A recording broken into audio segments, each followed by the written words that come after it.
ये एक बच्चा है बहन जी, इसकी उम्र कितनी है? 7 वर्ष। 7 वर्ष का बच्चा है। और कब से इस तरह से पैर टेढ़े रख रहा है? ये जन्म से ऐसा ही है। जन्म से ऐसा ही है। तो पहला सवाल मेरा बनता है कि कितने महीने के गर्भ के बाद ये बच्चा पैदा हुआ? 7 महीने की गर्भ। 7 महीने का, 7 माह सा बच्चा है। और बच्चे का जन्म होना चाहिए 9 महीने 10 दिन पर। तो यानी इस बच्चे का जब तक ब्रेन का डेवलपमेंट होता, उसको प्रॉपर ऑक्सीजन मिलती, उससे पहले इस बच्चे का दुनिया में पदार्पण हो गया। ऐसे बच्चों को एक बीमारी होती है, ब्रेन को ऑक्सीजन ना प्रॉपर मिलने की वजह से, उसको कहते हैं स्पास्टिक सेरेब्रल पैल्सी। स्पास माने पूरी बॉडी के अंदर जकड़न आ जाती है, और इन बच्चों के अंदर काफ़ी जकड़न आ गई, इस बच्चे में काफ़ी है, और इन बच्चों का ब्रेन भी पूरा डेवलपमेंट नहीं होने पाता है। ये बच्चा देखिए, इस पैर देखिए, पैर ज़मीन पर, एड़ी ज़मीन पर नहीं आ रही है, और ये पैर भी उसके चक्कर में टेढ़ा हो गया है। इसकी ये टेंडन, ये और ये दोनों टेंडन बहुत टाइट हो गए हैं, और पंजा बाहर की तरफ उसकी वजह चला गया है। ये बच्चा हर समय एड़ी उठा के चलता। चलो बेटे आगे देखिए, इस तरह से बच्चा ये चलता है, और इसकी माँ सपोर्ट किए, अपने आप तो ये खड़ा भी नहीं हो पाएगा। ज़रा ज़मीन पे बैठाइए, क्या अपने आप खड़ा हो पाएगा बच्चा? ये बैठ जा बेटे, ठीक। अब खड़े हो जाओ बेटे, ज़रा सारा मत दो, आप हट जा पीछे से। ये अपने आप खड़ा भी नहीं हो पाएगा। तो ये बच्चे ना खड़े हो पाते हैं, ना चल पाते हैं, ना बैठ पाते हैं, सहारा देके खड़े हो पाएंगे। इन बच्चों को ठीक करने का हमारा एक मूल मंत्र होता है कि एक्टिविटीज़ ऑफ डेली लिविंग अपने आप कर पाएँ। जो रोज़ाना की एक्टिविटीज़ ऑफ ADL, जो रोज़ाना की काम करने वाली क्रियाएं, उनको ये अपने आप कर पाएँ। ये डिपेंडेंट है माँ बाप पर, उसकी जगह इंडिपेंडेंट हो जाते हैं। इसकी माँ इसको उठा रही है, और दोनों पैर क्रॉस कर दिए हैं, एड़ी देखिए, इस तरह से पैर हो जाते हैं इनके अंदर। और जब ये चलते हैं तो टांगों को कैंची की तरह चला के चलते हैं। चलाइए, आगे चलाइए, देखिए टांगें क्रॉस कर गई इनकी। इसको सीजर्स गेट कहते हैं, कैंची की तरह दोनों टांगें होती हैं ये। तो सबसे पहले हम इस पे काम करेंगे। अब बच्चे को ऊपर बिस्तर पे लेके आइए।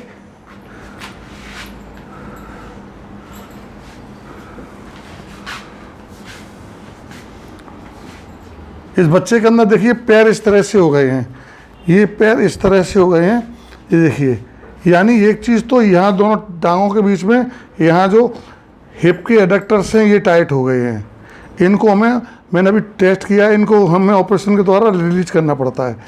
एड़ी, घुटना भी इनका ज़मीन से 4 अंगुल ऊंचा उठा हुआ है, नीचे दबाएंगे तो दबेगा, छोड़ते ही फिर ऊपर आ जाएगा। ये पीछे की मसल्स है, ये टाइट है, ये टाइट हो गया, ये टेंडो एक्लिस ये टाइट हो गया है, और ये पैर को ऊपर नहीं आने दे रहा है। मैंने बहुत कोशिश कर ली, ये ऊपर नहीं आने दे रहा है, बल्कि एड़ी को इधर उधर खींच के ले जाता है। ठीक है, तो इसको हमें देखिए, ये देखिए, ये देखिए, ये टाइट है, इसको हमें रिलीज करना पड़ेगा। अंगूठे भी इस तरह से इनके हो जाते हैं। दूसरा, इसके हाथ के अंदर भी परेशानी क्या है, तो हाथ को हम जब सीधा करते हैं तो पैर, हाथ सीधा करो, सीधा करो, तब हाथ को सीधा करेंगे तो मुट्ठी बंध जाएगी और ये ऐसे चला जाएगा। हाथ सीधा करके ये हम ऐसे करेंगे तो ये बच्चा नहीं करने देगा, रोएगा, बिल्कुल तो बुरी तरह से रोएगा। देखिए पूरा हाथ सीधा करके, मतलब इस तरह से हाथ को नहीं आने देगा ये। मैं अपने हाथ का फोटो लूँ, आप हाथ लाइए, सीधा करके कोनी सीधी करिए, इस तरह की कंडीशन हाथ नहीं आने देगा ये नॉर्मल होना चाहिए, ये नहीं आने देगा। यहाँ 2 हड्डियाँ होती हैं, इन दोनों के बीच की इंट्रोशियस मेम्ब्रेन है वो टाइट हो जाती है, ये सब टेंडन टाइट हो जाते हैं। तो जो कॉमन फ्लेक्सर ओरिजिन होता है जो यहाँ से निकलता है, हमको यहाँ से रिलीज़ करना पड़ता है, ये रिलीज़ करना पड़ता है, टेंडन लेंथनिंग करनी पड़ती है, तब जाके हाथ ऐसा नीचे हो पाता है। ये डिफ़िकल्ट सर्जरी है, मैं करीब 100 मरीजों में कर चुका हूँ। डिफ़िकल्ट सर्जरी है, टाइम टेकिंग सर्जरी है, बड़ी महीन सर्जरी है। जैसे आप किसी छोटी सी अंगूठी के अंदर 100 हीरे जड़ने हों, इतना महीन काम है, क्योंकि सभी टेंडन, आर्टरी, वेन, नर्व इसी के अंदर होती हैं। उन सबको यहाँ से यहाँ तक पूरा खोलना पड़ता है। खोल के सबको अलग अलग करके और हाथ को टेबल पे, ऑन टेबल इस तरह से सीधा करते हैं, और जहाँ जहाँ जो जो चीज़ टाइट है उसको रिलीज़ करते चले जाते हैं। तो वो रिलीज सर्जरी होती है। और इसके अंदर भी, पैर के अंदर ये प्लांटर फेसिया टाइट है, उसको भी रिलीज़ करना पड़ेगा, यहाँ से भी रिलीज़ करना पड़ेगा। ये होता क्या है, इसको मैं आपको एक चार्ट के द्वारा सिखाता हूँ। ये पैर की जो मसल्स होती हैं उसका चार्ट है, फुट एंड एंकल का। इसके अंदर ये सब मांसपेशियाँ टाइट हो जाती हैं, पीछे वाली जिसको इसको गैस्ट्रोक्नीमियस मसल कहते हैं, ये नीचे यहाँ तक आती है, और अंदर वाली सोलियस मसल होती है अंदर वाली, ये दोनों मिलके ये टेंडो एक्लिस बनाती हैं। ये टाइट हो जाता है, इसकी हमें लंबाई बढ़ानी पड़ती है। इसमें से कोई खून नहीं निकलता है, सुई भी चुभाएं तो खून नहीं निकलता। इस टेंडन की लंबाई जेड प्लास्टी से बढ़ानी पड़ती है, और पैर को पूरे को यहाँ तक, पैर को उठा के यहाँ तक लाना पड़ता है, फुल रेंज ऑफ करनी पड़ती है। इस कंडीशन के दौरान हमें थोड़ा यहाँ से भी रिलीज़ करना पड़ता है, और प्लांट पैर के तल्ले में भी कुछ रिलीज़ करना पड़ता है। इसको पूरा ढीला करना पड़ता है, और ढीला करने के बाद में फिर हमें इसके अंदर एक स्प्लिंट लगानी पड़ती है, ताकि इसको निकाल के पूछो। तो वो उसके अंदर में नाइट हमेशा के लिए उसको करने के बाद फिर एक इस तरह की एक स्प्लिंट हमें लगानी पड़ती है। देखिए, ये स्प्लिंट लगानी पड़ती है, जिसके अंदर इस तरह की एक स्प्लिंट हम पहले से ही ऑपरेशन से पहले बनवा लेते हैं। इस स्प्लिंट को हम लगाते हैं, जिसके अंदर हाइपर एक्सटेंशन या 10 to 15 डिग्री रखते हैं। पैर जितना घुटना ऊपर उठा हुआ है उतना हम 5-10 डिग्री पीछे की तरफ दबा के, ये देखो घुटना ऊपर उठा हुआ है, हम उसको घुटने को उल्टी साइड में, घुटने को पीछे दबा करके ये स्प्लिंट बनाते हैं, और ऑपरेशन के बाद पैर को इसी में रखते हैं। पैर इसका लटका हुआ है, ये देखिए पैर लटका हुआ है इसका। हम इस पैर को ऊपर उल्टा, जस्ट डिफॉर्मिटी, रिवर्स डिफॉर्मिटी, हम ऐसा करके और पूरी रात इसके अंदर हमें बांध के रखना पड़ता है। इसको नाइट स्प्लिंट कहते हैं, और ये मरीज के नाप के साइज की बनाई जाती है। और ये नाइट स्प्लिंट हमें तब तक पहनानी पड़ती है जब तक कि बच्चे की लंबाई यानी बोन्स की लंबाई बढ़ रही है। कुछ लोग 1-2 साल तक पहनाते हैं, उसके बाद फिर 2 साल बाद मेरे पास आते हैं, डॉक्टर साहब आपने ऑपरेशन किया था, फिर टाइट हो गया। जबकि उनको बता दिया जाता है ये आपको लंबाई बढ़ने तक, लड़कों में 20 साल तक और लड़कियों में 18 साल तक पहनाना है। पता नहीं क्यों वो जिद करते हैं कि हमने तो सब नहीं पहनाई और रखी हुई है, क्योंकि 2-3 साल के अंदर छोटी पड़ जाती है, उनको नहीं बनवानी पड़ेगी। कौन 5-6 हज़ार रुपये खर्च करे, वो जरा से लालच में फिर उनको ऑपरेशन का 1-1.25 लाख फिर खर्च करना पड़ता है। फिर वो जरा सी बेवकूफ़ी के अंदर वो नुकसान होता है, क्या ना, गमार जो होता है ना, गन्ना नहीं देगा वेली दे देगा, तो वो गमार बन जाते हैं। तो ये दोनों पैरों के अंदर पहनानी पड़ती है, एक इधर की बनेगी, एक इधर की बनेगी। दूसरा, इनके यहाँ की जो टेंडन है वो भी टाइट है, ठीक है। खोलिए तक, घुटने मोड़िए, घुटने मोड़िए दोनों। अब घुटनों को अलग कीजिए। जब हम घुटनों को अलग करते हैं तो ये घुटने अलग नहीं होते, क्योंकि यहाँ पे जो एक टेंडन है वो टाइट हो गया है, ठीक है। तो इधर हिप के डक्टर्स टाइट हैं, इनको यहाँ से रिलीज़ करना पड़ेगा, तो 2 घुटने पूरे खुल जाएंगे। तो दोबारा ना चिपक जाएं, तो स्प्लिंट पहनाने के बाद इस पैर को अलग पकड़िए, और इस पैर को अलग करने के बाद बीच के अंदर 2 स्प्लिंट के बीच में हम एक एल्यूमिनियम की एक रॉड और फंसा देते हैं। रात भर इसको इस तरह से रखना पड़ता है, जिससे कि ये पास ना आ पाएँ। ये प्रक्रिया हमें 20 साल की उम्र तक, जैसे ये वाला है, ये जो स्प्लिंट है, ये हमें दोनों स्प्लिंट के बीच में लगानी पड़ती है, और इधर ये आ जाता है इस तरह से, ये इसके अंदर फंस जाता है, और ये दोनों को यहाँ से पैरों की साइड से दोनों पैरों को अलग रखता है। तो एक स्प्लिंट का जो मरीज़ ठीक हो गया, वो उसके बाद हमें ये डाल जाते हैं। बड़े साइज़ की बनवा ली, और छोटे साइज़ की हमारे यहाँ पटक जाते हैं, डॉक्टर साहब दूसरे मरीजों को सिखा देना। तो एक तो पार्ट ये रहा, एक तो पार्ट ये रहा। दूसरा, इस बच्चे का IQ कम है, ब्रेन कम है, एक इसको स्क्विंट भी हो रही है। ये स्क्विंट के अंदर आँखों एक से नहीं, स्क्विंट की सर्जरी ऑप्थेल्मिक सर्जन करेंगे, वो एम्स में कराते हैं, क्योंकि बाहर कोई इतने एक्सपर्ट नहीं होते हैं। या एम्स में कराएं या शंकर नेत्रालय मद्रास के अंदर कराएं। 2 हिंदुस्तान में अच्छे सेंटर हैं, और दोनों नॉन प्रॉफिट वाले सेंटर हैं। कम खर्चे में, बहुत कम खर्चे में, मामूली खर्चे में इनका काम हो जाएगा। तो स्क्विंट की सर्जरी एम्स में कराएंगे, ये सर्जरी मैं करूँगा। अब बात आती है इसकी IQ के लिए इसका MRI इनके पास में है। ब्रेन का काफ़ी एरिया डैमेज है, उस एरिया को रीजनरेट करने के लिए इनको हाइपरबारिक ऑक्सीजन लेनी पड़ेगी। हाइपरबारिक ऑक्सीजन एक बहुत बड़ा सा एक चैम्बर होता है, जैसे MRI मशीन होती है, उस चैम्बर के अंदर वो क्लोज चैम्बर होता है, उसमें ट्रांसपेरेंट प्लास्टिक होती है, बाहर से दिखता रहता है, अंदर म्यूजिक वगैरह होता है सब, उसके अंदर डाल दिया जाएगा। वो इस तरह का चैम्बर होता है, ये चैम्बर होता है हाइपरबारिक ऑक्सीजन थेरेपी HbO2, ठीक है। ये हिंदुस्तान के अंदर इस समय दिल्ली के अंदर, स्पेशली दिल्ली के अंदर 2 जगह, एक अपोलो हॉस्पिटल के अंदर है और एक बाहर सेंटर है जो इनोवेटिव कंपनी का है, चितरंजन पार्क के अंदर है इसकी कम से कम इस बच्चे की बहुत ज़्यादा हालत ख़राब है तो इसको 40 सीटिंग लेनी चाहिए, 20 सीटिंग, फिर थोड़ा सा गैप देके 20 सीटिंग। ठीक है, एक चीज़। दूसरी चीज़, कुछ दवाएं हैं जो इसमें बहुत बढ़िया काम करती हैं, कुछ आयुर्वेदिक दवाएं हैं और कुछ एलोपैथिक दवाएं हैं। ये तो 2 आयुर्वेदिक दवाएं हैं तो ब्रह्म स्मृति करके है, ये डालमिया कंपनी, ये बड़ा अच्छा मेरे मरीजों में रिजल्ट है। और दूसरी दवा है लर्नोल प्लस, ये भी मेरे मरीजों में बहुत अच्छा रिजल्ट दिया है। इसको तो पिछले मैं करीब 40 साल से यूज़ कर रहा हूँ और इसको पिछले 5 साल से यूज़ कर रहा हूँ। दोनों दवा बहुत अच्छा रोल है। इन बच्चों को बहुत अच्छी डाइट दी जाती है।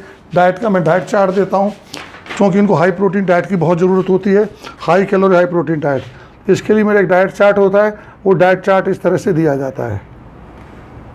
ये मेरा एड्रेस है, doctor Subhash Salya, bone joint care foundation of India, A74 Sarita Vihar, New Delhi. Mobile number 9810124433।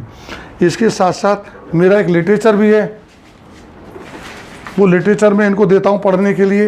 ये आर्टिकल दुनिया में पहली बार हिंदी के अंदर मैंने ही लिखा है, इससे पहले हिंदी में एक आर्टिकल था ही नहीं। थोड़ी बहुत जानकारी नेट पे थी। ये मेरे अपने मरीज, पिछले 40 साल के अंदर जितने मरीज मैंने स्पास्टिक देखे, जिनका मैंने ऑपरेट किया, जिनका मैनेजमेंट किया, उसके ऊपर आर्टिकल था। विकलांगता का दूसरा नाम सेरेब्रल पैल्सी, शल्यचिकित्सा नजर।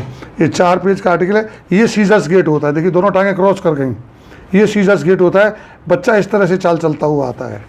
दूसरा देखिए, ये इस बच्चे की एड़ी इस तरह से उठी रहती है, पैर। ठीक है, कभी कभी एडल्ट के अंदर भी जब बच्चे कुछ नहीं कराते तो एडल्ट के अंदर ये कंडीशन बन जाती है। जब इन बच्चों को हम बैठाते हैं तो या तो इस तरह से क्रॉस करके टांगें बैठते हैं, और जब बैठते भी हैं तो इनकी एड़ियाँ ज़मीन से इस तरह से ऊंची उठ जाती हैं। इसके अंदर मैंने टोटल मैनेजमेंट के बारे में, ये हिंदुस्तान की हर भाषा में अनुवाद होकर के छपा है। एक मैगजीन का छपा हुआ ये है, दूसरी मैगजीन का छपाया हुआ ये है। ये उस समय का है जब मैं अपोलो हॉस्पिटल हुआ करता था, पुराना फ़ोटो मेरा जवानी का। ठीक है, तो ये बच्चों के फ़ोटो दिए हैं, कैसी कैसी कंडीशन में आते हैं, जिस तरह से टांगें क्रॉस हो जाती हैं। ये मेरे अपोलो वाला एड्रेस पड़ा हुआ है। ठीक है, तो किसी भी तरह से इसका इलाज बिना ऑपरेशन के नहीं हो सकता। इसका तो ऑपरेशन ही करना पड़ेगा। यदि टाइम पर आ जाते 1-2 साल की एज में, तो फिजियोथेरेपी करने से, नाइट स्पिन लगाने से इस बच्चे को ऑपरेशन से बचाया जा सकता था। आप कुछ बच्चे के बारे में बताएंगे, इसकी बीमारी के बारे में और कुछ बताएं आप। कहाँ कितने समय से परेशान हैं, क्या क्या इलाज किया, क्या रिलीफ आया? इसकी बीमारी के बारे में तो मैं लगभग 1 साल का था तभी पता चला। हाँ, दोबारा बोलिए। इंद्रप्रस्थ अपोलो में दिखाया था, हाँ, तब हमें पता चला कि ये सीपी है। हाँ, हमें सीपी के बारे में पहले तो कोई जानकारी थी ही नहीं जी। उसके बाद भी घर पे जो फिजियोथेरेपी करते रहे, हाँ, दवाइयाँ चलती रहीं, हाँ, और जब से और अब तक हाँ, यही चल रहा प्रोसीजर। बस फिजियोथेरेपी कर लेते हैं या लेकिन ना दवाइयाँ। तो ये बच्चा खड़ा हो पा रहा, ना बैठ के खड़ा हो पा रहा, नहीं, ना नहीं। चल पा रहा, बिना सपोर्ट के खड़ा ही नहीं होता है। तो उस इलाज का फायदा क्या हुआ आपका, जो अब तक इलाज कराते रहे? देखा जाए तो कोई फायदा अभी तक कोई फायदा नहीं हुआ। नहीं मिला। तो फिर आज जब आपको बताया गया किसी सर्जरी करानी, सर्जरी क्यों नहीं कराई आपने? नहीं, अभी ऐसा कुछ, क्योंकि कुछ डॉक्टर्स ने बोला कि अभी नहीं कराना, अभी छोटा है, तो अभी कमजोर और है। बड़ा हो जाएगा तो फिर सर्जरी कराएंगी, तब तक इसकी मांसपेशियां ऑलरेडी डिसीज एट्रोफी की मांसपेशियां भी गायब हो गई हैं, उनके अंदर ताकत भी नहीं है, तो फिर तो कभी चल ही नहीं पाएगा ये। इतनी जानकारी हमें थी भी नहीं अब कि पछताई होती है जब चिड़ियाँ चुन गई खेत। पहले ही से इंतजाम कर लो। बीच में कई जगह ट्रीटमेंट, सबसे बड़ी वजह तो ये रही कि जैसे हमने होम्योपैथिक ट्रीटमेंट कराया उन लोगों ने, होम्योपैथी के अंदर इस बीमारी का कोई इलाज है नहीं दुनिया के अंदर। और वो बहुत विश्वास दिला। Absolutely not. लल्लू बना लिया आपको उन्होंने। होम्योपैथी में कोई इलाज नहीं है, एलोपैथी में कोई इलाज नहीं है, आयुर्वेद में कोई इलाज नहीं है। सर्जरी का इलाज है तो सर्जरी ही है, सर्जरी का कोई अल्टरनेटिव नहीं इसके अंदर से। और उसके बाद भी आपको डेली फिजियोथेरेपी करनी पड़ेगी, नाइट स्पिन पहनानी पड़ेगी। ये पहले सोच लें आप, एक दिन में 4 घंटे फिजियोथेरेपी करानी पड़ेगी, 1-1 घंटे की हर 6 घंटे बाद। आप है, आपकी बिटिया, आपका पति है, आपके देवर हैं, 1-1 घंटे बांट लीजिए। उसी से इसकी मांसपेशियों की ताकत आएगी, और जब मांसपेशियों की ताकत आएगी तब बच्चा खड़े होकर चलना सीखेगा। सोच लीजिए, इन बच्चों का मैनेजमेंट एक तरह से एवरेस्ट की चढ़ाई है, मैनेज हो जाते हैं। जो झाड़ू होते हैं वो जो मैनेज हो जाते हैं। कल अखबार में मैंने फ़ोटो देखे थे, आईएएस के अंदर कम से कम 4 लड़कियां सेलेक्ट हुई हैं। किसी का बाप किसान है, किसी का सब इंस्पेक्टर है, किसी का सिपाही है, किसी का कहीं चपरासी है। चपरासी बेटी भी आईएएस बन रही हैं, क्योंकि उन्होंने, और वो ट्यूशन पढ़ा के पढ़ रही हैं, वो भी आईएएस बन गई। हाँ, पर उन्होंने रोज़ाना 13-14 घंटे पढ़ाई करी है। तो अगर आप 2, 4, 5 घंटे इस बच्चे को देंगी तो निश्चित रूप से इसके अंदर सुधार होगा।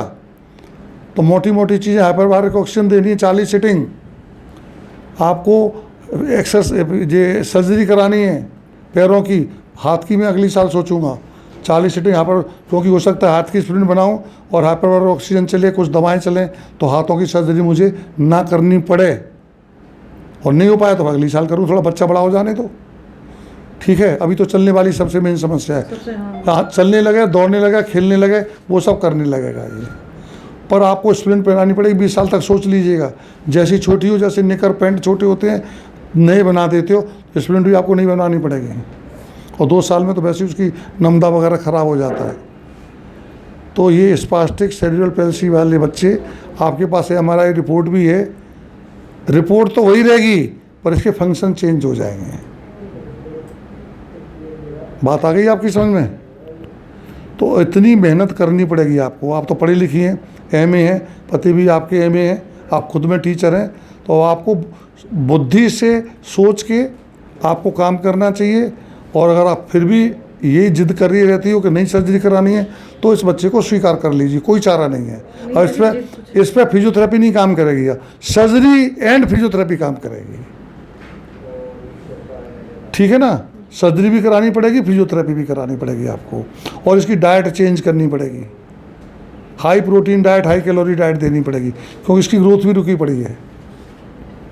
और गुब्बारे फुलवाने पड़ेंगे आपको, बड़ा जो पार्टी गुब्बारा होता है उसमें वो एक फूंकनी फंसा करके, और उसको कहना एक सांस में, बच्चे तो बंदर होते हैं, अब एक सांस में फुलाना, और ऐसे बच्चे को बताना, बच्चे को जितना फुलाए तो इनके ब्रेन में ऑक्सीजन जितनी पहुंचेगी उतना फ़ायदा होएगा।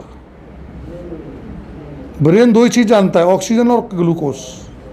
ढेर सारा ग्लूकोज दो और ढेर सारी ऑक्सीजन की एक्सरसाइज कराओ। टांगें जानती हैं, खूब एक्सरसाइज, जो चीज़ अकड़ी पड़ी है उसको रिलीज कर लो, बिना रिलीज किए तो रिलीज होगी नहीं। ऐसी कोई सतरानी कथा और वो संतोषी माता की कथा नहीं है, कथा पढ़ो। कथा पढ़ने पे भी कुछ नहीं होगा, बच्चे को पढ़ना पड़ेगा, पढ़ोगे तो पास होगे, कथा करने से कुछ नहीं होगा। फिजियोथेरेपी इसमें होगी नहीं, तो टाइट हो गया, वो तो रिलीज करना ही करना पड़ेगा, ठीक। कोई सवाल, कोई शक आपको? नहीं जी, बस इसके बारे में समझ में आ गया? जी तो मेरे लेख पढ़ लिए आपने? जी जी ठीक है जी। जी बिल्कुल। तो अब वो मैंने सभी चीज़ें बता दी हैं। तो स्पास्टिक सेरेब्रल पैल्सी के बच्चों के इलाज के अंदर जितनी जल्दी हो उतनी जल्दी काम करना चाहिए। इधर उधर पागलों की तरह से मत आओ, ना होम्योपैथी कुछ करेगी, ना आयुर्वेदिक करेगी, ना यूनानी करेगी। जहाँ चाकू चलना है वहाँ चाकू ही चलना है। फिजियोथेरेपी होनी तो फिजियोथेरेपी होनी है, और फिजियोथेरेपी होते होते यदि कोई चीज़ टाइट हो रही है तो फिजियोथेरेपी से आगे जा चुकी है। यदि इनकाउंटर करना है गुंडे का तो इनकाउंटर करना पड़ेगा, वो जेल में डालने से नहीं सुधरेगा, और इनकाउंटर होना चाहिए। चाइना मेल मोहब्बत से नहीं सुधरेगा, चाइना के लिए राफेल मंगाना पड़ेगा और फौज लगानी पड़ेगी।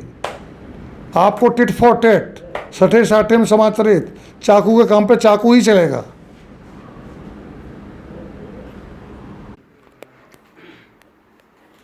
जहाँ तक बात आती है कि ये होता क्यों है, ये मेरे लिखा हुआ आर्टिकल है, ये मैंने 1996 में, यानी अपोलो हॉस्पिटल ज्वाइन करने के 2nd ईयर, 2री साल में लिखा था।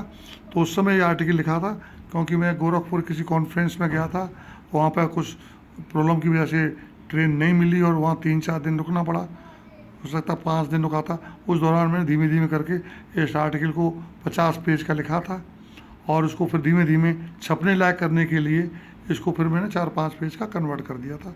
तो मूल रह गया और भूसा उड़ गया। इसमें मैंने डिटेल में लिखा है कि ये बीमारी आखिर होती क्यों है। तो इसके कारण मैंने दिए हुए हैं।